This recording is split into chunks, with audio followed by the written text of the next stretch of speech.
ba pag may nagtatapong asawa, inibigyan ng bulaklak? Alam mga before today's video, ay merong pumuntang kabayan dito sa shop. Sinabi niya nga sa akin na nagtatampo daw ang kanyang asawa. Sabi ko, bakit naman? Pero yung totoo, alam ko na.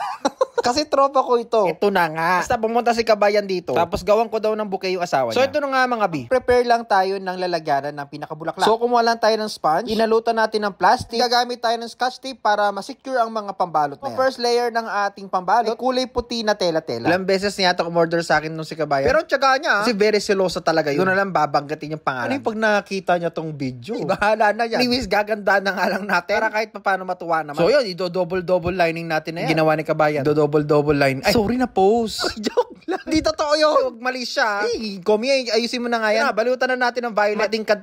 Tapos paka-secure mo yung asawa mo para hindi magharap ng iba. Ay, ano ba yan? Mga joke lang yun joke lang. Ganun si kabayan. Talagang matampoy lang talaga yung friend ko na yun. At syempre itong si kabayan na friend ko din. Yung effort pag talagang tatampo si madam. O, saan ka pa makakarap noon? Sana all, diba? So yun, tatakpan natin ng marami pang pambalot para talagang mas maging maganda ang ating design. O, diba? Perfect na perfect. Tapos gumamit tayo ng rubber band para hindi tayo mahirapan magbubungkos na tayo ng ribbon. Yung patong mo lang yung ribbon na ganyan. Pakatali mo. Para di na makwala.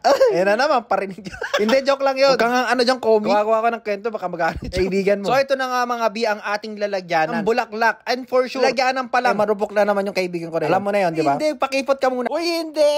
Kausap ko na yung friend ko na babae. Daw siya nagagalit kasi itong asawa niya, nakakalimutan yung anniversary. Naman palang third party. Talaga, Komi. Moso ka rin. So ito na nga mga bi, lalagyan na natin ito ng ng leather ferns. Mekos lang natin yung loob. Para mas maging maganda. Actually, para maging fabulous. O pagkatapos, syempre dahil palagi dito nagpapagawa yung asawa niya. Alam ko na rin yung kulay ng bulaklak na gusto niya. Gusto niya yung more violet, mga ganun. May touch of pink. Ginawa ko pala dyan sa mga rosas na yung binuka-buka ko. Tapos minekos natin siya. Tampo-tampo pa kasi.